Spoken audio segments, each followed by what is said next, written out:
GHMC ఎన్నికల సందర్భంగా అంబర్పేట్ నియోజకవర్గంలో ప్రచారం ఊపందుకుంది. పోటాపోటీగా ర్యాలీలు నిర్వహిస్తున్నారు. గోల్నాక డివిజన్ టీఆర్ఎస్ అభ్యర్థి దూసరి లావణ్య శ్రీనివాస్ గౌడ్ డివిజన్ మొత్తం పాదయాత్ర చేస్తూ భారీ ర్యాలీ నిర్వహించారు. ఈ సందర్భంగా ఆమె మాట్లాడారు.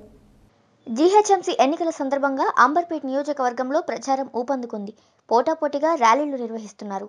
గోల్నాక డివిజన్ టీఆర్ఎస్ అభ్యర్థి దూసరి లావణ్య శ్రీనివాస్ గౌడ్ డివిజన్ మొత్తం పాదయాత్ర చేస్తూ భారీ ర్యాలీ నిర్వహించారు. ఈ సందర్భంగా దూసరి లావణ్య శ్రీనివాస్ గౌడ్ మాట్లాడుతూ డివిజన్లో మాకు మంచి స్పందన వస్తుందని, టీఆర్ఎస్ పార్టీ డివిజన్లో అనేక అభివృద్ధి కార్యక్రమాలను చేపట్టడం జరిగింది. కాకపోతే మిగిలిన చిన్న చిన్న సమస్యలను మా దృష్టికి తీసుకొచ్చారని తెలిపారు. డ్రైనేజీ సిస్టమ్, తాగునీటి సమస్య, మైనార్టీలకు శ్మశాన వాటికకు స్థలం కేటాయింపు వంటి సమస్యలు మా దృష్టికి తీసుకొచ్చారని, గోల్నాక డివిజన్ నుండి మొదటిసారిగా టీఆర్ఎస్ అభ్యర్థిగా పోటీ చేస్తున్నానని, ఒక్క అవకాశం ఇస్తే డివిజన్లో అన్ని సమస్యలను తీరుస్తానని ప్రజలకు హామీ ఇస్తున్నానన్నారు. మొన్న వరదల తాకిడికి నష్టపోయిన కుటుంబాలకు నష్టపరిహారం అందరికీ తిరిగి 7వ తారీఖు నుండి పంపిణీ చేయడం జరుగుతుందని తెలిపారు. వాటిపై ఎలాంటి అభద్రతా భావం అవసరం లేదని, నష్టపరిహారం ఖచ్చితంగా ఇచ్చి తీరుతామని, ఒక్క అవకాశం ఇచ్చి గెలిపించినట్లయితే డివిజన్ అభివృద్ధికి పాటుపడతానని అన్నారు.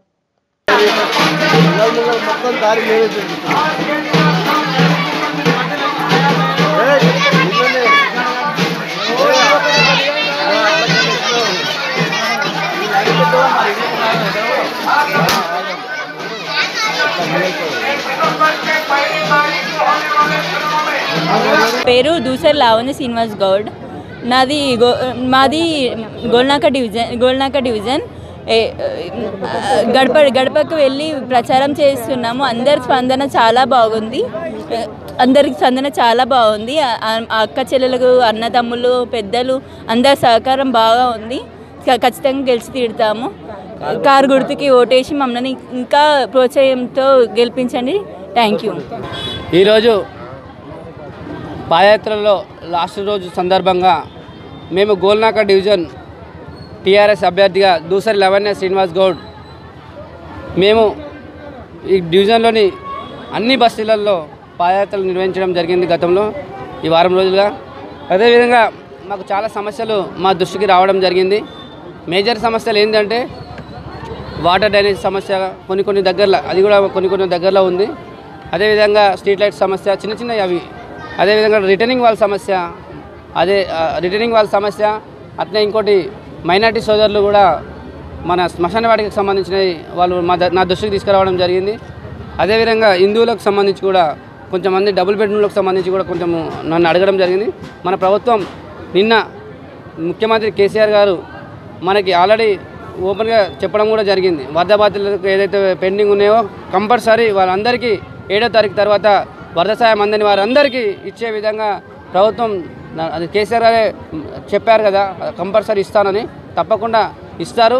ఎందుకంటే కేసీఆర్ గారు ఇచ్చిన మాట ప్రకారం ప్రతి ఒక్కరికి అందే విధంగా కూడా నేను డివిజన్లో అందని వాళ్ళకి కూడా అందే విధంగా నేను కృషి చేస్తాను, ఇప్పిస్తాను కూడా. 100% ఇప్పిస్తాను. రాని వాళ్ళకి నా మీద నమ్మకంతో, గౌరవంతో ఒక సేవ చేసే వారినిగా, ఇప్పటివరకు ప్రజల నుంచి మంచి ఆదరణ వస్తుంది కాబట్టి సేవ చేసే వారినిగా నన్ను గుర్తిస్తే 10 మందికి నా ఓటు నాకు వేయడం వల్ల 10 మందికి పేదవాళ్ళకి సేవ చేసే వాళ్ళు నాతో పాటు మీరు కూడా అవుతారు. నాకు ఓటు వేసిన వాళ్ళు కూడా మీరు కూడా సేవలో పాల్గొన్నట్టు అవుతుంది. కాబట్టి ప్రతి ఒక్కరూ నాకు ఓటు వేసి గెలిపిస్తే సేవ చేసి మీ అందరి నాకు ఓటు వేసినందుకు మీరందరికీ మంచి పేరు తీసుకొచ్చే విధంగా నేను ముందుకు పోతానని కూడా మీ ద్వారా తెలియజేస్తున్నాను. కార్పొరేటర్గా దూసరి లావణ్య శ్రీనివాస్ గౌడ్ గారిని గెలిపించాల్సిందిగా మీ అందరినీ వేడుకుంటున్నాను.